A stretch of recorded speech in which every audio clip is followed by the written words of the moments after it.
আমি স্কুল জীবন ঢাকাতে ছিলাম, চিটাগাং, বরিশাল, এগুলো স্পেশাল লাইন স্কুলে লেখাপড়া করেছি এসএসসি পর্যন্ত, এবং সেকেন্ড ক্লাস পেয়ে আমি এসএসসি উত্তীর্ণ হয়েছি।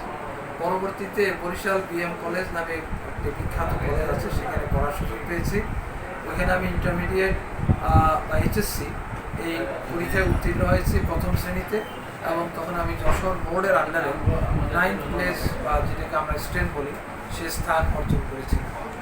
এরপরে আমি ঢাকা বিশ্ববিদ্যালয়ে আইন বিভাগে ল অনার্স কোর্সে ভর্তি হয়েছি 1977 সালে, এবং সেখানে আমি 1982 সালে ল অনার্সে সেকেন্ড ক্লাস 6th হয়েছি, এবং মাস্টার্স পাস করেছি 1983 সালে, এবং সেখানে আমি সেকেন্ড ক্লাস 4th স্থান অর্জন করেছি।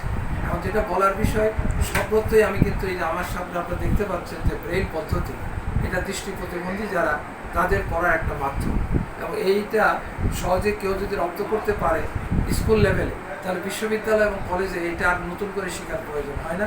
আমি এই পদ্ধতির মাধ্যমে, এবং আমাকে বর্তমানে কম্পিউটারেও লেখাপড়া করা যায়, এটা স্ক্রিন রিডার আছে, টকিং সফটওয়্যার, এটা ইউজ করে কম্পিউটারও লেখাপড়া করা যায়, যার জন্য আমি এই দুইটা পদ্ধতি ব্যবহার করে লেখাপড়া করার সুযোগ পেয়েছিলাম।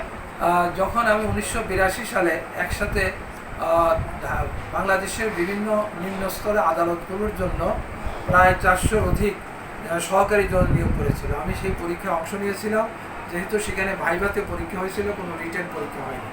ভাইভা পরীক্ষায় আমি উত্তীর্ণ হওয়ার সুযোগ পাইনি শুধুমাত্র আইনগত প্রতিবন্ধকতার কারণে, কারণ রিক্রুটমেন্ট রুলস যেটা ছিল সেই রুলসের মধ্যে একটা ধারা ছিল যে যারা সহকারী জজ হিসাবে নিয়োগপ্রাপ্ত হবে তাদের আইসাইট মাস্ট বি 6/6। এই জন্য আমাকে ওই সময়কার যে ভাইভা বোর্ড ছিল তারা দুঃখ প্রকাশ করেছে যে আইনগত প্রতিবন্ধকতার কারণে আমরা আপনাকে নিয়োগ করতে পারছি না, আপনি ঊর্ধ্বতন যারা কর্মকর্তা আছে তাদের সাথে যোগাযোগ করে আইনটি পরিবর্তনের পদক্ষেপ নিতে পারেন।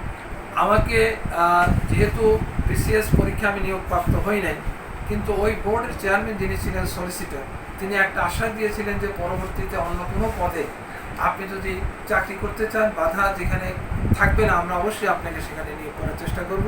তারই ধারাবাহিকতায় আমি পরবর্তীতে অ্যাসিস্ট্যান্ট পাবলিক প্রসিকিউটর হিসাবে ঢাকা জজ কোর্টে নিয়োগপ্রাপ্ত হয়েছিলাম 1985 সালে, এবং 1985 থেকে 1991 পর্যন্ত আমি সফলভাবে সেখানে দায়িত্ব পালন করেছি, এবং অনেক গুরুত্বপূর্ণ সরকারি মামলায় উত্তীর্ণ হয়েছে।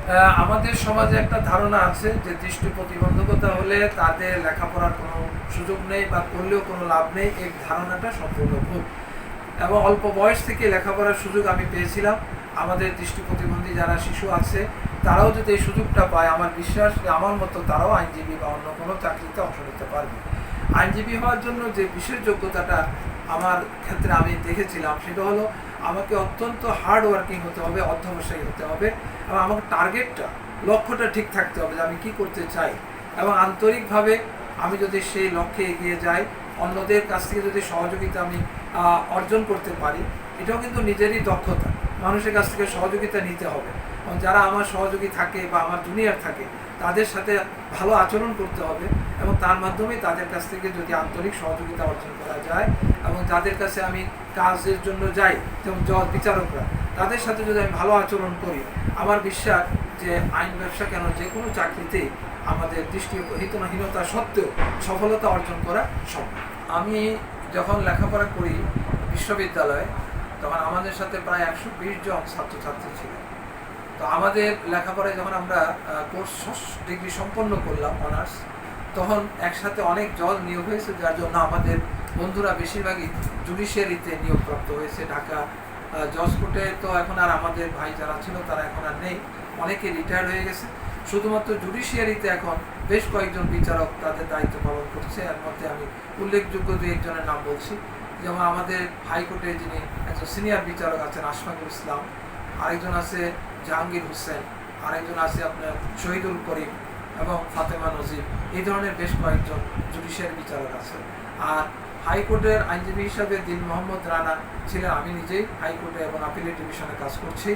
এছাড়াও আমাদের জজ কোর্টে সৈয়দ মোহাম্মদ দেলোয়ার হোসেন এবং আরও বিভিন্ন জেলা পর্যায়ে যেমন আজহারুল ইসলাম আছে চাঁদপুরে, এইভাবে বরিশালে আমাদের শারফুদ্দিন আহমেদ, এইভাবে বেশ কয়েকজন আইনজীবী আছে। উল্লেখ্য, বর্তমানে সারা বাংলাদেশে প্রায় 40 জন দৃষ্টি প্রতিবন্ধী আইনজীবী বিভিন্ন জেলা হাইকোর্ট এবং ঢাকা জজ কোর্টে কাজ করছি।